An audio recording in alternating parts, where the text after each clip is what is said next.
the young kid from Indiana. I can't think of his name right now. Damn, I'm forgetting everybody's name. Come off the bench for them. He's a good shooter as well. The rest of the team are not good shooters. So how are they able to keep up with them? Is because they were playing defense. They were one of the top defensive teams in the National Basketball Association. If you don't believe it, I understand this is an isolated situation and this was just one game. But look at the way the Lakers played the Golden State Warriors Christmas Day. They beat the hell out of them. And teams who play defense, Milwaukee, Boston, Toronto, they give them hell. So if that's why Magic Johnson constructed that team, I believe mainstream media again is grasping at straws and want to just point the finger and not use their muscle memory, listening to the fact that Magic Johnson said we cannot outshoot them, so we're going to try to beat them another way. That's why that team was constructed as it was. Now I'm hearing things about y'all let Robin Lopez go. Robin Lopez ain't worth 1,000 fucking cookies. Robin Lopez is not a good basketball player. Yeah, he's hit more threes than anybody on the Lakers. But when you 7 feet tall and your contribution to a basketball team is you hit the most 22-foot shots, I have a problem. What is the advantage of being 7 feet tall when the rim is 10 feet high if you shooting 22 feet away from the basket? That's clown shit. So while you keep trying to tell me that Magic Johnson is some ass clown and convince me that he's wrong, he's not. Because the plan was never to win the NBA title this year. The plan was to put players around LeBron James and look better. Now, hypothetically speaking, if we can't live in a hypothetical world, and if was a fifth, we all be drunk. But this is the thing. If LeBron James is the normal LeBron James and plays 75, 80 games this year, the Lakers would be in the playoffs right now. We wouldn't be having this conversation. So when you talk about, they let the coaches wanted Julius Randle to not leave. Well, why the hell didn't y'all win more games with Julius Randle last year? Julius Randle is a big time power forward. I like Julius Randle. I'm left-handed. Of course I like Julius Randle. That's my number one prerequisite for H-Rap to be a fan. Only left-handers I don't like is Steve Young. There's a couple others out there, but Steve Young is the number one left-hander I don't like, but that's a whole nother conversation. But back to the Lakers. Julius Randle wanted to H-Rap Doc Rivers got to Clippers balling without max players. Coach of the year. Oh yeah, I said that on the show Saturday, man. Doc Rivers and Nate McMillan should be co-coaches of the year. But back to this Lakers situation. The Lakers fell apart because they have piss poor coaching. They don't have an identity. And the players, everybody talking about, when they start talking about Anthony Davis, the team fell apart. You know what? That might be the best thing to happen to the Lakers. Because in the event that the pride of being a professional athlete and somebody not wanting you don't kick you in the ass and make you wake up and get the busting ass and make them take a second look at trading you, then I don't want you on my team anyway. So while we kicking Magic Johnson ass for getting rid of Julius Randle, now let's not forget Julius Randle was a tenured player. If you didn't let him go via free agency, you were going to have to give him big money, which would have cut back on your opportunity to sign 2 max free agents this season.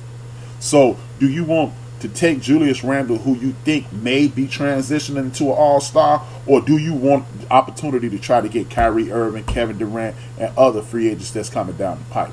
Please, miss me with that bullshit saying that you would want to keep Julius Randle and you didn't know what he was going to do.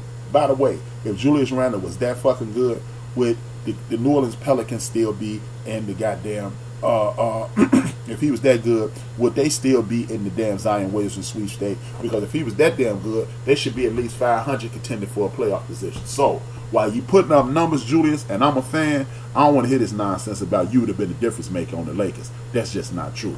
My man Jungle said, Chief H-Rap never mentioned the Knicks in the young talented team we got. Hey, see, you know what? I'm gonna have to give you one, Jungle, because if you was listening to the show, you'd have heard me and Chief discuss.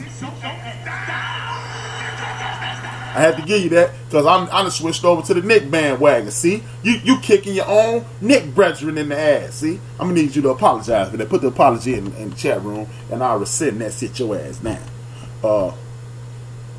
but they're not going to the Lakers. But the thing is, but that is the no, Chief. I don't know where those guys are going, but that is the thinking behind constructing a team as they were constructed. They needed to have available as much money as possible to potentially woo a Jimmy Butler, Kawhi Leonard, Klay Thompson, Kevin Durant, or whoever was a free agent this year to the Lakers so they could get a max deal.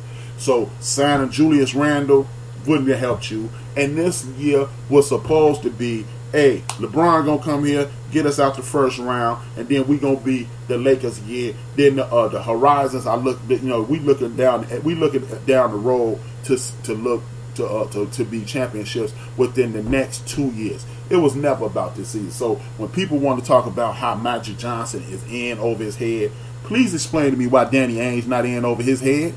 Please, James Brown, please explain to me why Danny Ainge ain't in over his head. Because the last time I checked, LeBron James went to the last 8 or 9 NBA Finals. Danny Ainge went to the one before that, that'll be 10, and he lost. So that means Danny Ainge ain't won a goddamn thing in 11 years. And he ain't won since his friend in Minnesota, Kevin McHale, gave him Kevin Garnett for Al Jefferson, who consequently blew out his knee. So you gave him a dude for nothing and got nothing for it. Then the Seattle Supersonics hit the reset button, who are currently known as the Oklahoma City Thunder, and gave away Ray Allen. So how much fucking talent does that take? How much is that working for Trader Danny? It's not.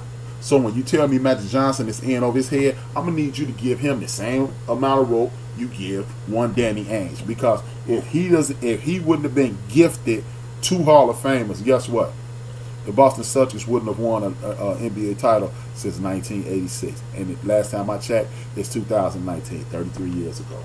So I don't want to hear that nonsense. The Knicks, who wants to play for the Knicks anymore? Seriously. Playing for New York doesn't have the same as it did. It doesn't mean the same as it did in the 80s or the 90s. But we coming back, man. I like Fizdale. Fizdale on the comeback, man. He got us on the comeback. And my only alternative, Vince, is being a damn Bull fan, and I ain't trying to hear it. So this is why I'm on here taking up for Magic Johnson. This is why. Because if we're going to look at the situation from not from a shallow prism, then the reality of the situation is this was a throwaway year to begin with. We're going to sign a bunch of guys to alleviate, to give us cap relief. LeBron is going to get us in the playoffs, bring Laker Nation back up to attention, and then next year we're going to start working towards an NBA title. Let's not forget, this dude LeBron James is only 34 years old.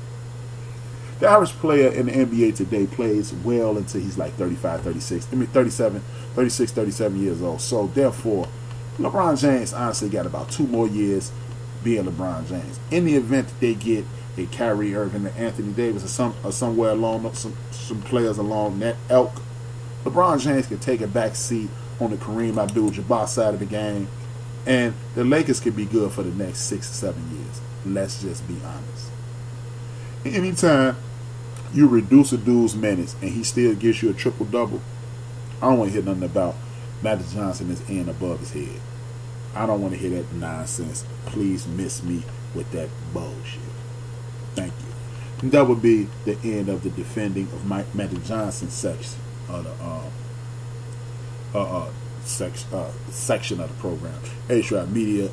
Media shitting on Magic, but not mention Walton losing the team in one night and the best player getting triple doubles. Yeah, exactly. That's exactly what I just said. It's a joke, man. It's a joke. The team has no identity. The team does not follow this man, and I don't even know what type of team they are. When you look at Fizdale, and all I got to do is show you the Knicks. They getting their ass whooped regularly, but they playing hard. They playing defense and they playing hard. The New Jersey Nets that me and Angry Black Man talked about. The New Jersey Nets last year was playing hard, and now it's panning out in the playoff position. And the Sacramento Kings, who playing hard, they have an identity. And when you have an identity, you can move forward. The Lakers don't have an identity. And when you don't have an identity, that's not your best player's fault. That's the coach's fault. Now, I'm not going to absolve LeBron James from all blame because LeBron James get 50% of the blame because he going to get 75% of the credit when it comes down. Magic Johnson and the general manager, they get 50%. They get, that's in thirds. Third to Magic Johnson and his crew, a third to Luke Walton, and a third to LeBron James. Because LeBron James does this pouty shit and he does this quitting shit, and the fact that you can get a triple-double in 28 minutes lets me know you were not living up to your expectations, Mr. James. I'm a big fan, but I refuse to let that bullshit slide. You get to pout and get to acting like a fucking sissy sometime. You got to cut that out, LeBron. You the man. You don't need to do this. And this is why the Kobe supporters and the Jordan supporters stay on your ass. Because, hey, Kobe Bryant was the last dude I'll call the greatest teammate. But Michael Jordan, there's no way Michael Jordan is ever quitting and never letting the frustration of the bullshit that's going around him, the bullshitter lots there, never dominate Michael Jordan's mind. LeBron James, I believe LeBron James' number one problem is he's so intelligent and he's so astute and aware of what's going on, he allows it to affect him. If he just go out there and be LeBron James, he'll be kicking ass and taking names and putting up numbers that nobody's ever seen. But until he gets to that point, LeBron James, you're going to carry this bullshit and you're going to be the person they point to at all times. Now, let's talk about these Boston Celtics. The Boston Celtics are broken and I don't believe they can be fixed. And when I say they're broken, it don't mean that they're not a good team. It don't even mean that they're not a well-coached team. Is Brad Stevens one of the greatest coaches ever? Hell no. Is Brad Stevens a very good coach? Yes, indeed. I don't think Brad Stevens has the capacity to coach a guy like a Kyrie Irving. I think Kyrie Irving is best suited playing with one LeBron James. But he's not going to win without LeBron James. He is not going to win without LeBron James. And for that matter, LeBron James ain't going to win again without another Kyrie Irving type. Brad Stevens has a wonderful system that works when you have players in that system that are buying in. Kyrie Irving is a one-on-one player who has the ability to do whatever the hell he wants on the basketball court. That does not work well with Brad Stevens' system. Therefore, the Boston Celtics will go far, but they will not win anything with Kyrie Irving being the leader because Kyrie Irving, for one, does not respect those young boys around him. Two, does not fit into that system. And three, those two things will stop them from winning because Brad Stevens cannot coach Kyrie Irving and he cannot figure out a way to fit Kyrie Irving into a system. They ultimately will be beaten by a team that is a team, which is more than likely the Milwaukee Bucks or the Milwaukee Bucks or the Toronto Raptors. That's just my personal opinion. Now, I'm not going to let that go without bringing up the fact that while we kicking Magic Johnson in his ass and giving Danny Ainge a pass, we need to be given a to Elton Brand. Elton Brand has assembled one hell of a team. Now, at that show that my man Jungle referenced earlier in my show with Chris Carter and Nick Wright, I was listening a little bit this morning too, and I heard Chris Carter lambaste Ben Simmons. He talked about how Ben Simmons ain't this and he ain't that, but this is the same dude who turned around and praised Nick Foles. Help me understand that, but that's not what I'm talking about right now. I'm talking about the fact that Elton Brand has put together Ben Simmons, who openly came out and said him and Joel Embiid will not be doing the Kobe Shaq thing, will not be ego tripping, because when you ego trip, you don't do nothing but lose your luggage. Shout out to Lil Brother, the hip hop group. Much love.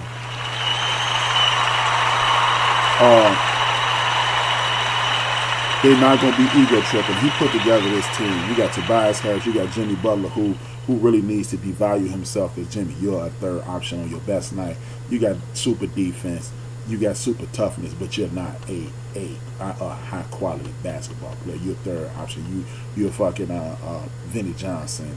You're Michael Cooper. You're a great player. You're a great cog in the machine, but you're not part of the transmission or you're not part of the fucking motor. Sorry, Jimmy. But even with that being said, this damn coach in Philadelphia he